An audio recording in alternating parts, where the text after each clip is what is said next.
Hello and welcome to Tea is Good, Books Are Better, the podcast where we drink tea and talk about books. I'm Raven. I'm Jess.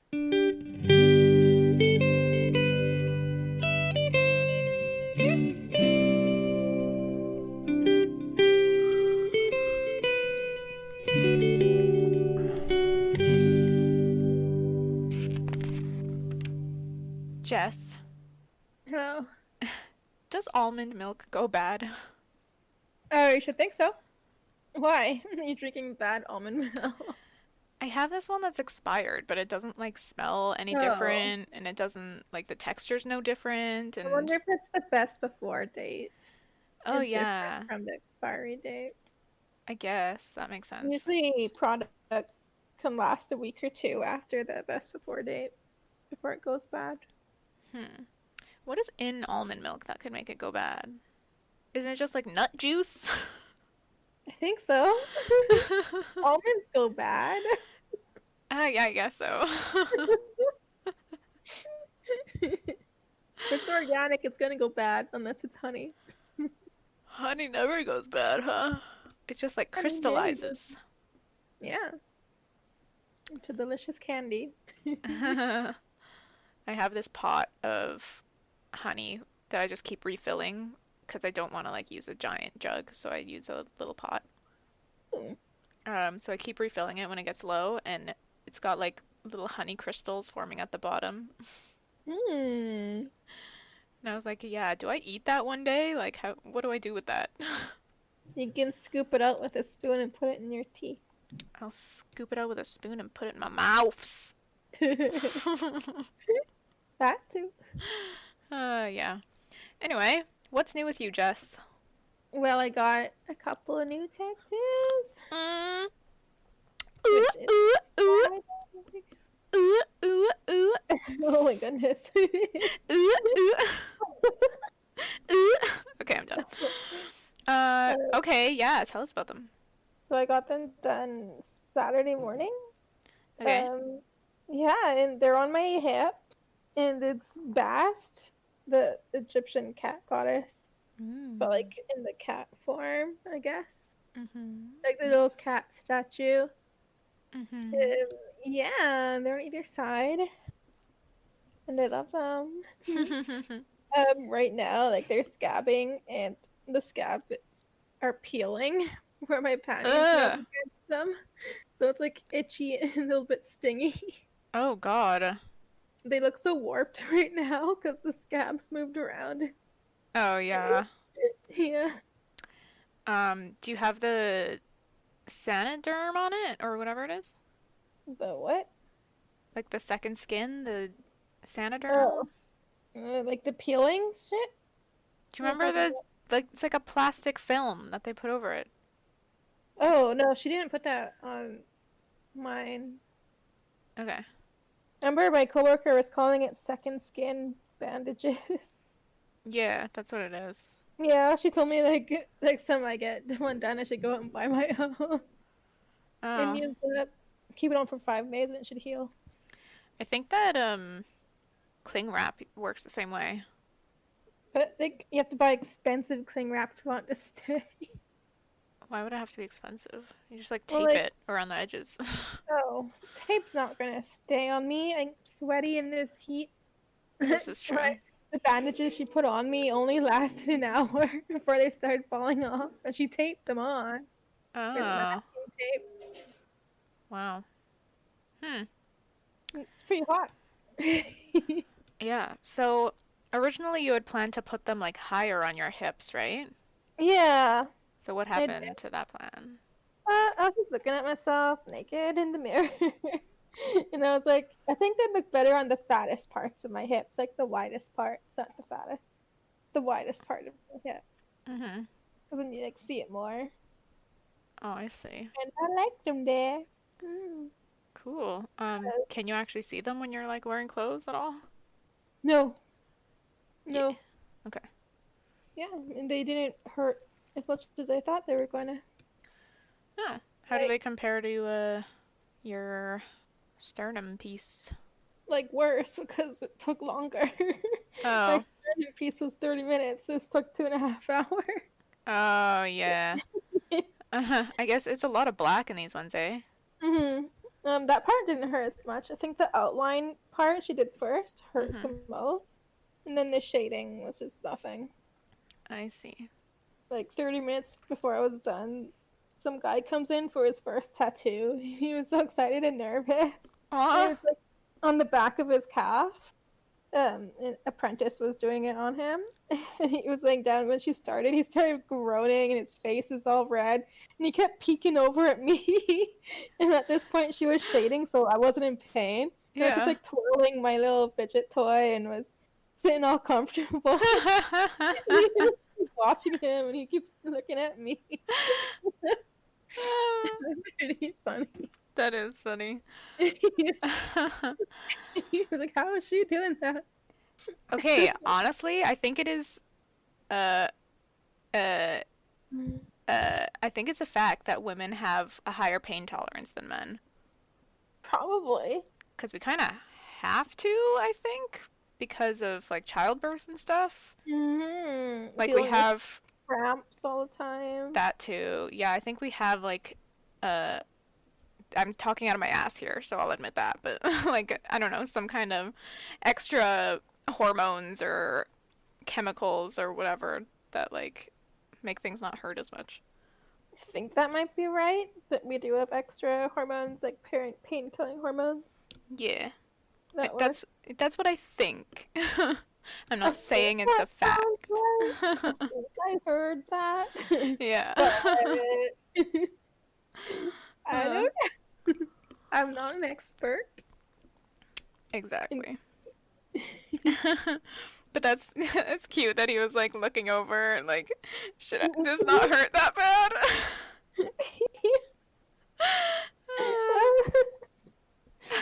Yeah. And everyone has to like go alone now, right? Because of COVID and Yeah, everything. I couldn't bring anyone in. Mm-hmm. Yeah. On my phone. Did Johnny drive you? He did. So did he just He sit out in the car for 2.5 hours? he literally did. I told him like you can go leave. Like he Dude. walked to a 7-Eleven and bought a soda and then came back. But even Lindsay was like, "Damn, what a good man." Is he a good man or is he like a lazy man? No, he's good. Okay. All right. He went for a Uh, little walk. It was yeah. early in the morning. He wanted to sleep. Oh, was he napping?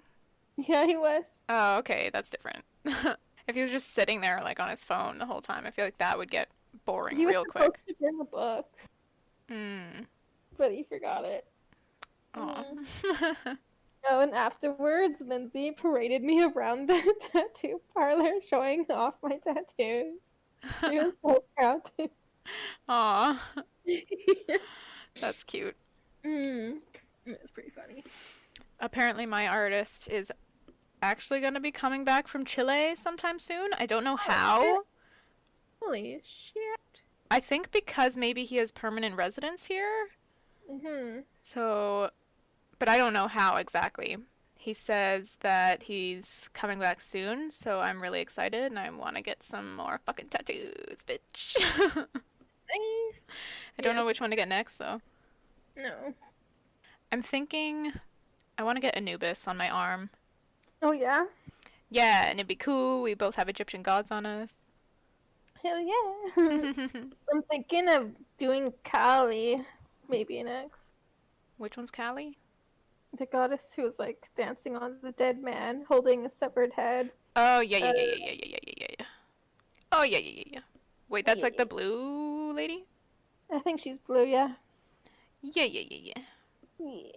Yeah, yeah, yeah, yeah. Okay, cool. Okay, go. How much did that one cost you? It cost $400, including the $100 deposit I gave. So I only had to pay up $300. I see, but you tipped her 100, right? I did. Oh, I Hey, see. she deserved it.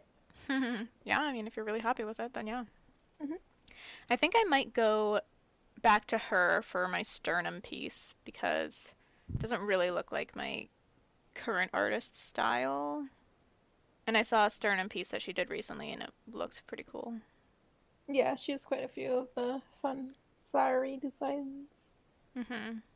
But anyway, is that enough about tattoos? I feel like we could go on forever. Yeah, we can. uh, Pretty good intro. We can probably get started. Right? What are we drinking today, Jessica? I am drinking Tazo chai tea. Nice. I'm drinking some sort of matcha green tea. Oh, you like matcha? I do like matcha. I don't really know what makes this one matcha because it just tastes like regular green tea. Did it come in a tea bag? Yeah. How the fuck's that matcha? Right? Isn't matcha like a powder? Maybe it's a flavor. Maybe. But it was just like regular green tea. And where did we leave off our characters? Stannis' ships arrive at the Mudgate, and Jesus, it scared me. and the battle starts against Joffrey's fleet, Mm-hmm. which were carrying wildfire, and the Mm-hmm. majority of the ships blow up. Kablooey. What? Okay. A ram is brought to the King's Gate, and the Hound checks out, so Tyrion has to lead the defense. Mm. When Cersei learns of Tyrion leading the troops, she tells Sansa that they are done and that Sir Erlen Payne's job is to kill them when the city falls. Wow. All right. Who's our first chapter today? Tyrion. Oh, shit. So this chapter is like really chaotic, and I might mess up again, like with the Davos chapter. You know what? We're not going to focus on the logistics today. Cool. Because editing that? Fuck. That was a pain in my ass. Alright, so chapter 61 is Tyrion. Okay. So Tyrion's defense group, I think, circles around the King's Gate and charges at the mob of soldiers ramming the gate from the behind. Oh, yeah. They kill those who... Sorry. Oh, yeah. They kill those who stay and fight. There are other groups led by other knights also fighting Stannis' soldiers, and the beach quickly becomes chaotic. Tyrion leads a handful of men across the shore, killing Stannis' men to the shouts of "Half man!" So he's got some fans. Because he's kind of kicking ass. He is. He's taking control. Is that just because he's mounted, or... Like, what's going on? Well, he's the only one who like chose to lead them instead of giving up like the Hound did, and like he's leading them and they're following and they're succeeding, so they're like cheering him on. Yeah, That's but that. why is he succeeding, is what I'm asking. Why is he doing so well? He doesn't, like, fight regularly. No, he doesn't. Maybe the Stannis' men just don't quite cut it. Alright, I was wondering if it was because he's on a horse. I mean, then the other men on horses should be doing even better. Are there other men on horses? Stannis' men have horses? Doubt it, actually. I Yeah, I doubt don't it. think so. At this point, Tyrion feels battle fever, which is like basically he's stopped feeling, he's stopped thinking, and there's only the fight, and he feels alive. Wow. He's like, oh, so this is how Jaime feels. Tyrion comes across a knight laying in a pool, yielding to him. He hands him his gauntlet in truce, and as Tyrion leans to grab it, a pot of wildfire bursts, and Tyrion sees that the knight is laying in a pool of his own blood and that the gauntlet has his hand in it. And Tyrion is like, Ugh. Take it back. leaves him sobbing. Quick So- question. Okay. You can finish what you were going to say first. I lost track of what I was saying. Sorry. Um, what are you supposed to do when someone yields? Like, what's expected? I don't know, like in the middle of battle, what are you gonna do? Like, stop! We can't kill this one. He yielded. I don't know. If he it's too early to heal. Yeah, I guess so. Weird. I don't know any of this. Yeah, I just okay. Maybe it's just up to the discretion of the whoever's being yielded to. I guess. Anyway. Sir Balon, Sir Balon pulls up and points to the chain where Tyrion sees all the ships that had jammed together and hundreds of soldiers are jumping from ship to shore as if it were a bridge. Oh dear. And Didn't think of that, did you, Tyrion? he realizes he just helped them come ashore. Mhm. So there's this like little description of Tyrion watching one night with a horse trying to hop from ship to ship before he falls. Okay. That sounds pretty crazy. Like, why did you fucking take a horse? Right? Do you feel safer up there? I guess so. Uh, Tyrion, Sir Balon, and Sir Mandon and their men all charge. I think Tyrion's horse jumps on a ship and it breaks its leg. So that sounds Tyrion right. kills his horse to put it out of its misery. I was Um, I found it kind of interesting that he would even think to end his horse's suffering in the heat of battle like that. mm, Says something about his character, I guess. a compassionate Tyrion. Indeed. So Tyrion and his knights battle. At some point, a naked man falls from the sky and splats on the deck, spraying everyone with its innards. Ew. Actually, one of the stag men that Joffrey is flinging. Flinging? Oh yeah, I guess so.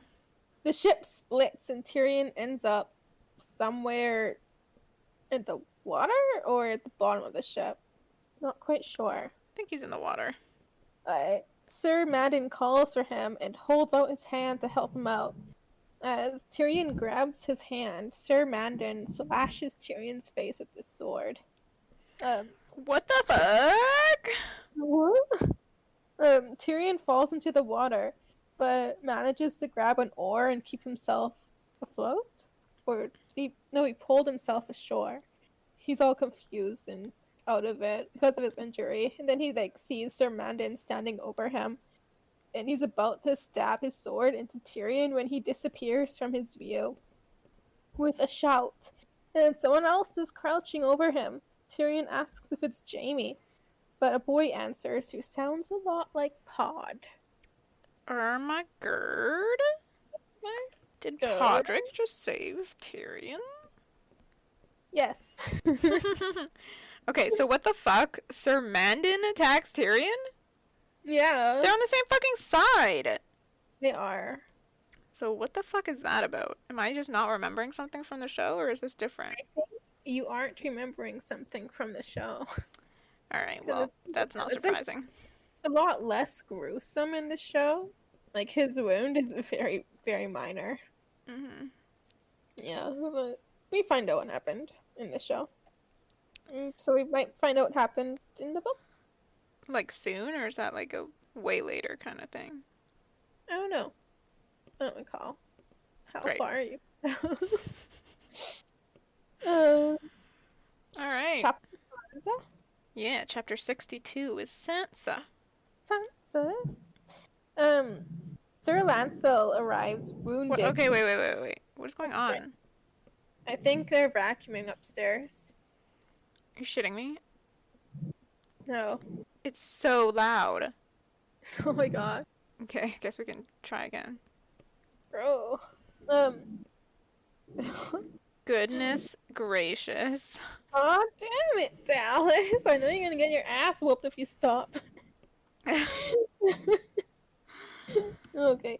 Sir Lancel arrives, wounded, to tell Cersei the battle is lost. He chastises her for pulling Joffrey back, saying that the men lost their courage when he left. He tells her that the hound is missing and that the imp may be dead. Sir,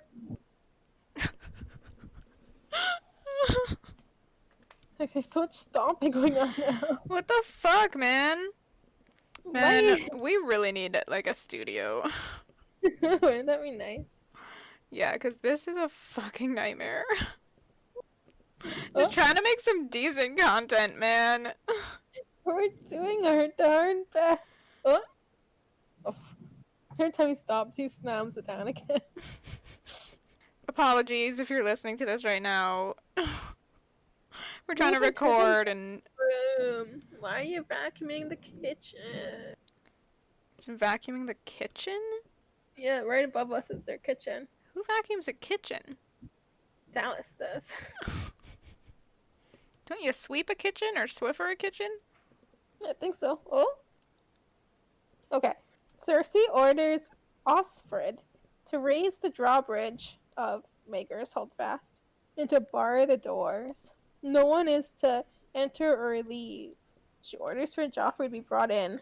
Lancel yells no and starts shouting at her, but Cersei stands and slams her palm into his wound. Damn.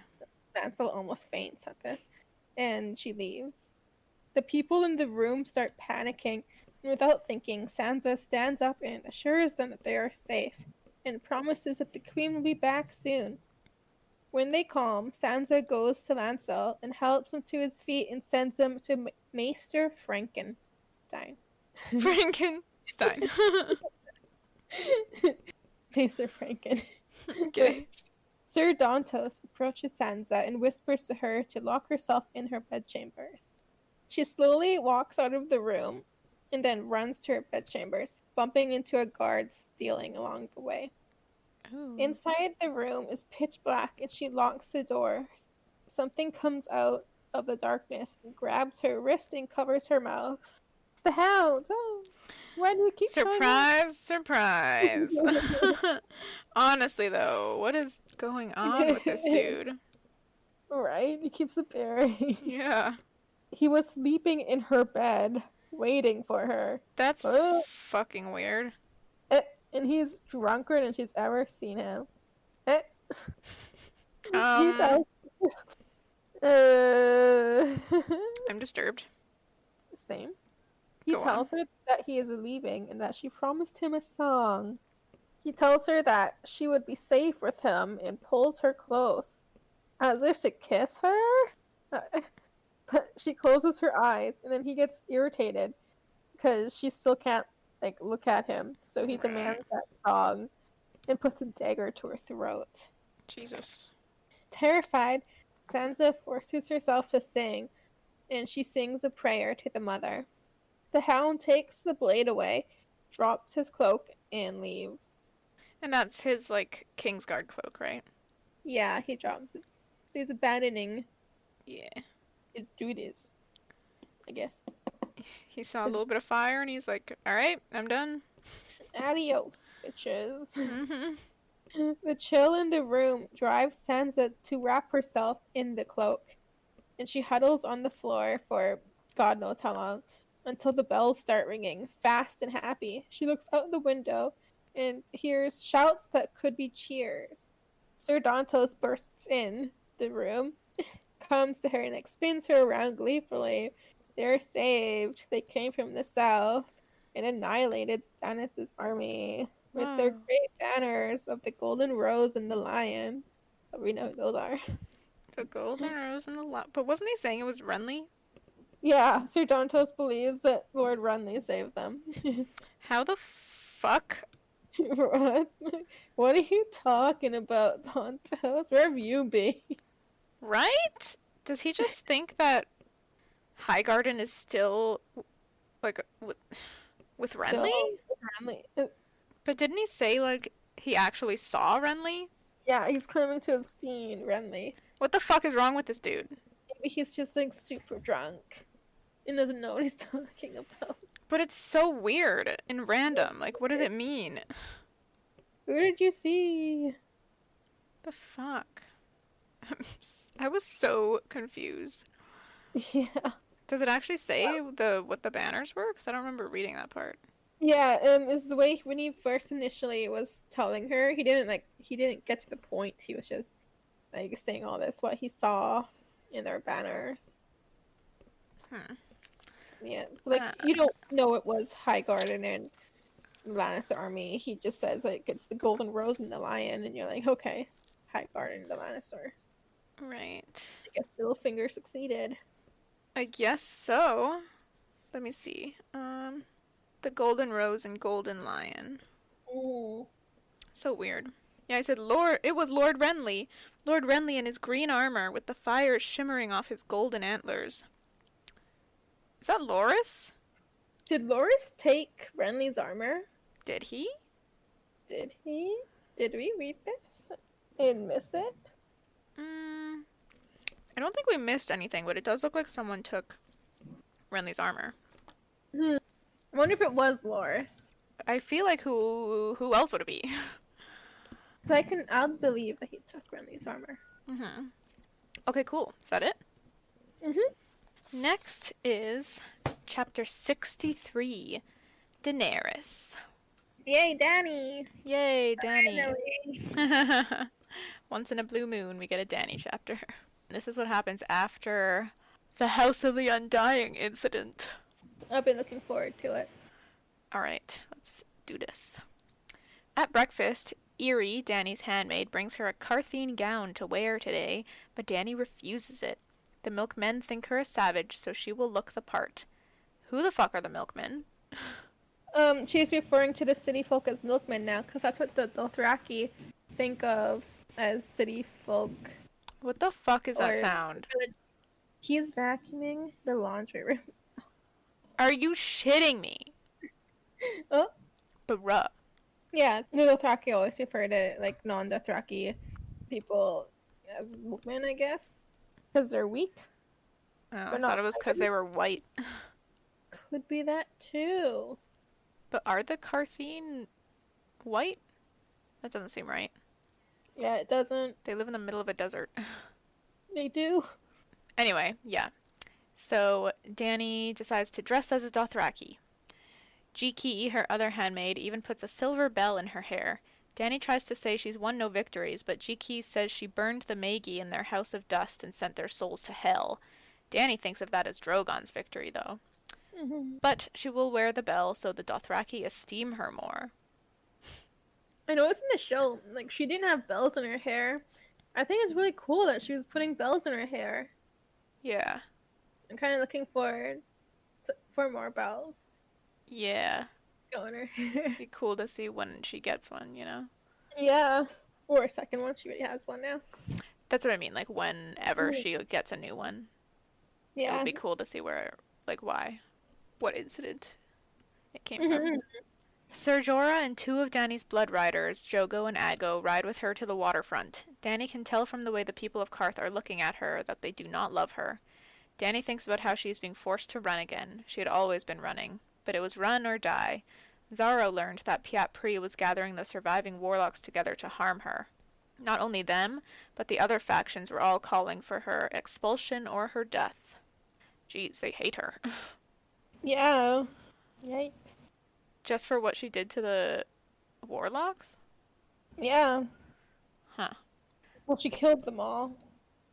I guess so. Not Pyat Pree, though. No. Lone survivor. Xaro encouraged Dany to leave Qarth, but had suggested she come with him and they can marry and have a son. But Dany knows what he truly wants is a dragon, so she refused when he asked. But she did beg him for a ship. Xaro suggested trading, 1 dragon for 10 of his best ships. Dany said no, which made Xaro start weeping. They then argued about how many ships a dragon is worth. Dany thinks, since it would be one of 3 living dragons, it would be worth 1/3 of all the ships in the world. Xaro thinks she's gone mad. I agree with her. Yeah, do you know how fucking rare these beasts are? Right? Dany remembers the warlocks whispering of 3 treasons. She is convinced the first is Mirri Maz Duur, and she wonders if Pyat Pree and Xaro could be the second and third. But she is less convinced by that. What Pyat did was not for gold, and Xaro never truly loved her. Yeah. Yeah, that's a hard no, Danny. As they ride, Danny continues to think about the visions. They had called her Child of Three. There were 3 fires, 3 mounts to ride, 3 treasons, etc. So many threes.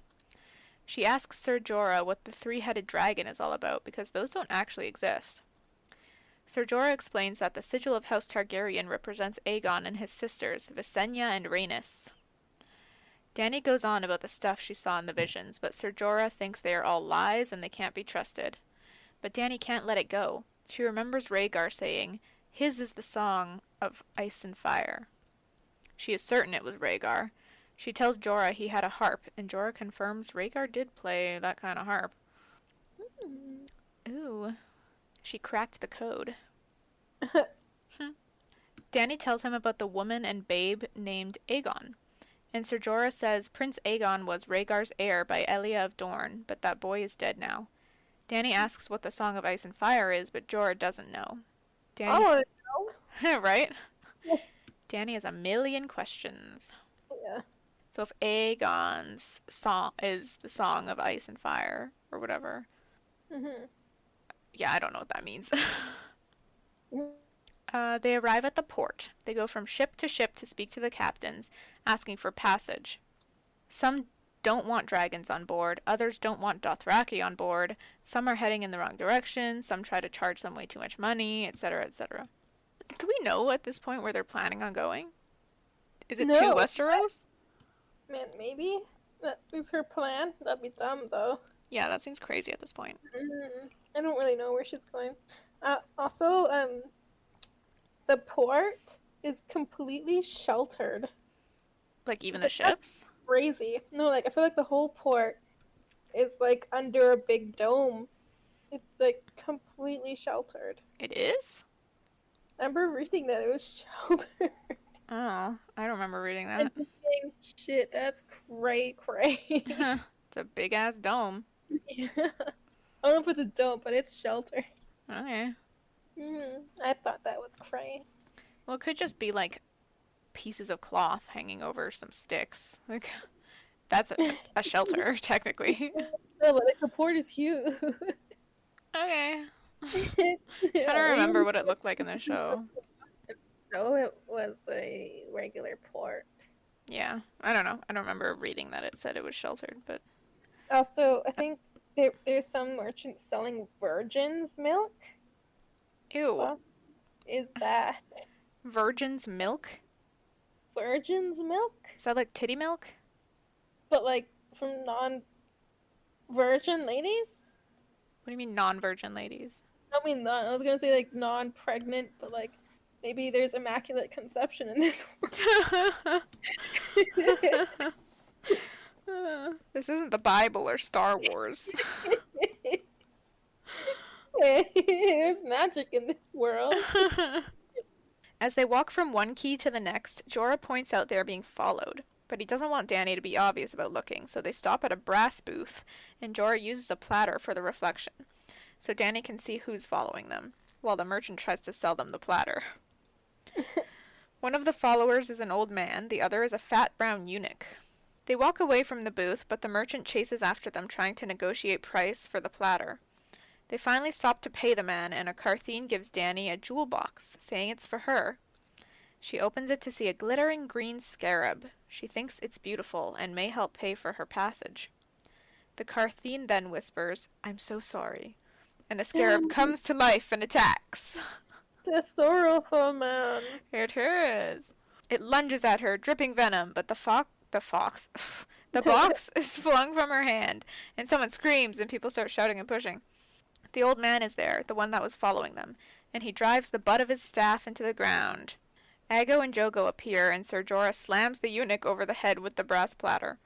So it's just chaos. The old man apologizes to Dany and tells her the thing is dead. Then Aggo and Jogo grab the old man and say they saw him strike Dany, but Dany tells them to release him, and she tells Jorah to stop fighting the eunuch. She explains that these men were defending her. A sorrowful man had given her a manticore. Is that what a manticore is? I guess so. Freaking venomous insect. What the heck? Pretty badass name for a bug. Yeah, like it sounds like something huge and menacing. Yeah. The old man introduces himself as Arstan, though Belwas named him Whitebeard on the voyage here. He is from Westeros, Dorne specifically. Belwas is the fat brown eunuch. I hate saying his name. How do I say it? Looks like it says Belwas. Belwas. Oh, Belwas. Belwas? Does that sound better? Belwas does sound better. Belwas. Okay. Belwas is the fat brown eunuch. He used to be in the fighting pits of Meereen, where he never lost. He says he let each man cut him once before he killed him, and he's covered in hundreds of scars. Arstan tells Jorah he saw him fight a time or two, at Lannisport and on Pike, and he calls him Lord Mormont. Jorah corrects him, saying he is no longer a lord, only a knight. But Dany speaks up and says he is a knight of her Queensguard, and her true friend and counselor. Aw. Yeah, that's kind of cute. Trying to make him feel, like, less ashamed or whatever of losing his lordship. Yeah. Belwas explains that Magister Illyrio sent them. They were told to find Dany and bring her back to Pentos. The Seven Kingdoms has need of her. The usurper is dead, the realm bleeds, and there were 4 kings when they set sail. Dany perks up. She tells them she has 3 dragons and 100 Khalasar with all their horses and goods. Belwas is like, psh, whatever, girl. We got you. They have, like, 3 ships, I think? Yeah. Dany is delighted, but she wants the names of the ships to be changed to Vhagar, Meraxes, and Balerion. She wants every man who sees them to know the dragons are returned. So, yeah, they're going to Magister Illyrio back in Pentos? Yeah, they are. What the what? Yeah, that doesn't happen in the show. Yeah, I'm like so in the confused. show, where Barristan Selmy meets them. Oh, what the hell? I was like, what? Who is this freaking Whitebeard? I am Whitebeard. Some rando. This is interesting. It is. I am very curious to see where this goes. Same. Wow, that's all the chapters. I think we're gonna stick to a couple of shorter episodes for this week and next week because I've got a crazy workload, so I don't have a ton of time to edit. Did you check how many chapters are left? In the book? Yep. After these ones? No, I didn't. There's 3. Oh! Yep. We're almost done. Wait. So, we have this week, and then next week, and then one more week? No, there's only 3 chapters left. I think. So that would be one more week. There's 1 Tyrion. Yeah. Jon. Bran. The end. Bruh. Yep. So that's 3 more episodes of Game of Thrones, including this one. Yep. I mean, not Game of Thrones, A Clash of Kings. Yeah. But holy shit, guys. That's insane.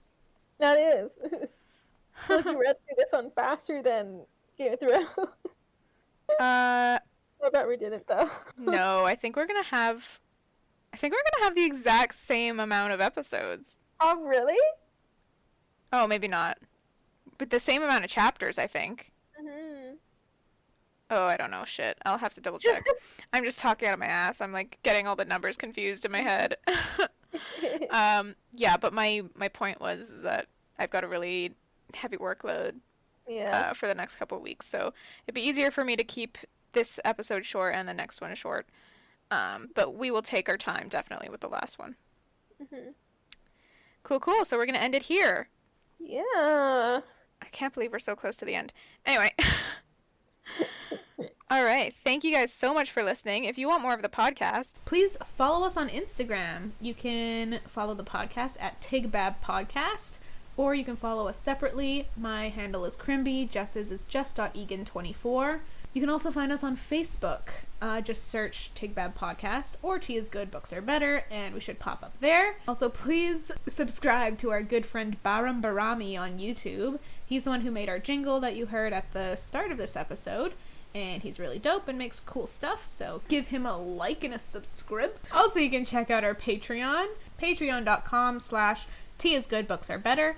We have a few different tiers on there with fun rewards, so if you contribute, you will get something in return. You will also be helping us out immensely, and we'd be very appreciative, but we also just appreciate you listening. And please don't forget to share the podcast with your family and your friends. That's it. Next time, we have... Who do we have? 3 chapters. Alright, well, I guess you're just gonna have to wait and see. Arya, Sansa, and Theon. Okay, well, there it is. Alright, thanks for joining us. We'll see you next week. Bye-bye!